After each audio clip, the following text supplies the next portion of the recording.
Assalamualaikum warahmatullahi wabarakatuh. Nama saya Siti Suaibah, mahasiswi STI Sukabumi, Pendidikan Agama Islam semester 4B. Kali ini saya akan mempraktekkan tentang teknik menjelaskan. Nah, pada pertemuan kali ini saya akan membahas tentang larangan-larangan dalam ekonomi Islam. Nah, ternyata banyak sekali larangan-larangan dalam ekonomi Islam itu.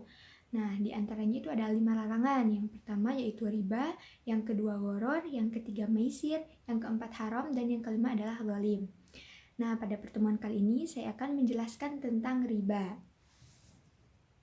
Pembahasan yang pertama yaitu pengertian dari riba. Apa itu riba?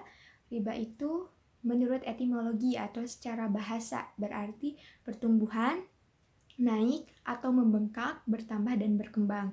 Jadi, menurut bahasa itu, definisi dari riba itu sendiri yaitu pertumbuhan. Contohnya dari yang asalnya sedikit menjadi banyak. Nah, dalam kategori menurut bahasa itu bisa dikatakan sebagai riba.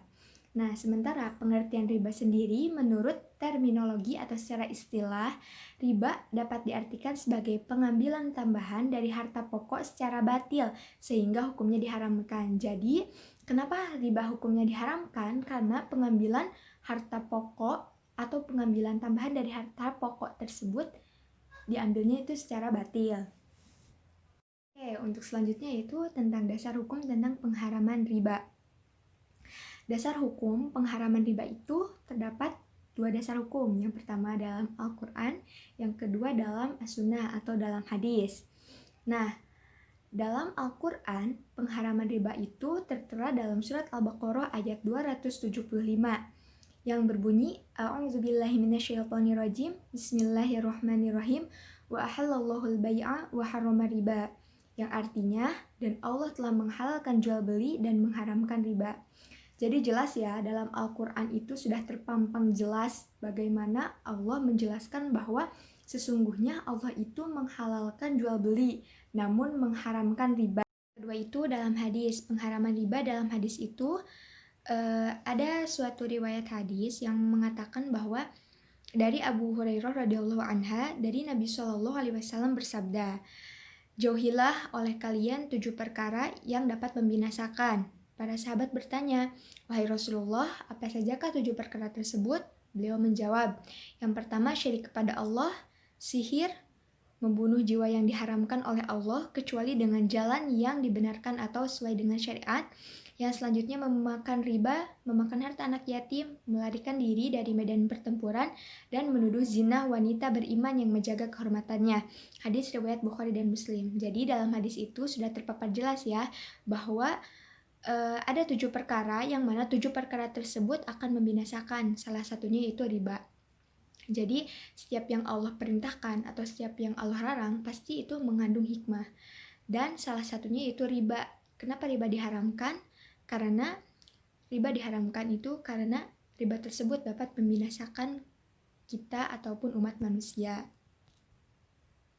Oke, baiklah. Untuk selanjutnya yaitu tentang macam-macam riba. Nah, sebelum kita lanjut ke materi tentang macam-macam riba, apakah kalian sudah mengerti apa yang telah Ibu sampaikan tadi tentang pengertian riba dan hukum riba?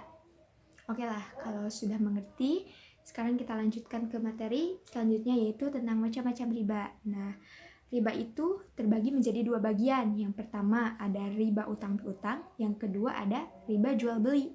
Nah, riba utang piutang itu terbagi menjadi 2. Yang pertama riba qardon atau riba qardi. Yang kedua yaitu riba jahiliyah. Nah, apa itu riba qard?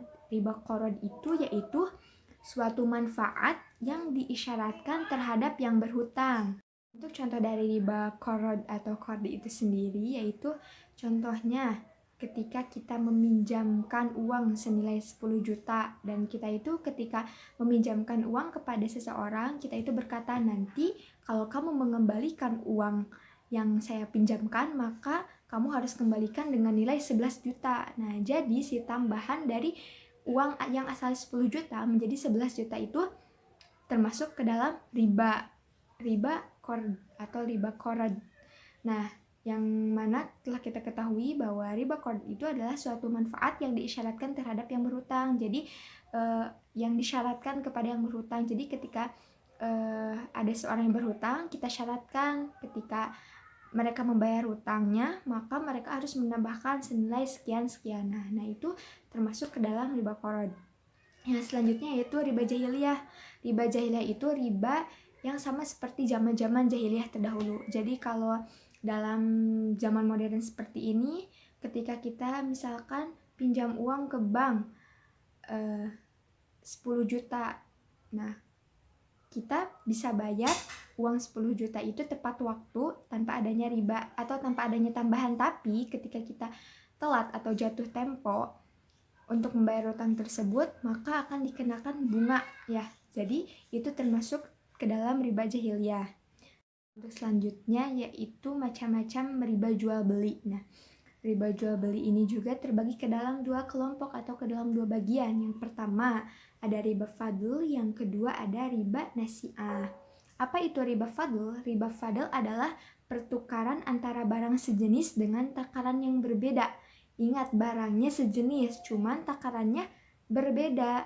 Contohnya seperti kita menukarkan emas 10 gram 20 karat dengan 11 gram tetapi karatnya 19 karat. Jadi penukaran 10 gram emas 20 karat dengan 11 gram emas 19 karat berarti itu termasuk riba fadl karena pertukaran barangnya sama, cuman takarannya yang berbeda. Jadi itu termasuk ke dalam riba. Itu ada riba nasi'ah. Riba nasi'ah itu jual beli dengan cara mengakhirkan penerimaan kedua barang atau salah satunya tanpa menyebutkan masanya. Nah, jadi tadi sudah kita rinci macam-macam riba. Ada yang termasuk ke dalam riba utang piutang, ada juga yang termasuk ke dalam riba jual beli. Nah, yang termasuk ke dalam riba utang piutang sendiri itu ada riba qarad dan riba jahiliyah. Sementara yang termasuk ke dalam riba jual beli itu ada riba fadl dan riba nasi'ah. Baik anak-anak, apakah kalian mengerti dengan apa yang telah Ibu sampaikan tadi? Baiklah, jadi yang terpenting anak-anak, untuk sekarang dan selanjutnya kita jauhi yang namanya riba. Karena riba itu benar-benar sesungguhnya merugikan diri kita sendiri. Ingat, sesuatu apapun yang kita perbuat di dunia ini akan dipertanggungjawabkan kelak nanti di akhirat di hadapan Allah Subhanahu wa taala. Oke anak-anak, mungkin hanya itu yang dapat Ibu sampaikan. Kurang dan lebihnya mohon dimaafkan. Apakah sebelum ditutup, apakah ada yang ingin bertanya? Oke, baiklah, kalau tidak ada, mungkin hanya itu yang dapat Ibu sampaikan. Wassalamualaikum warahmatullahi wabarakatuh.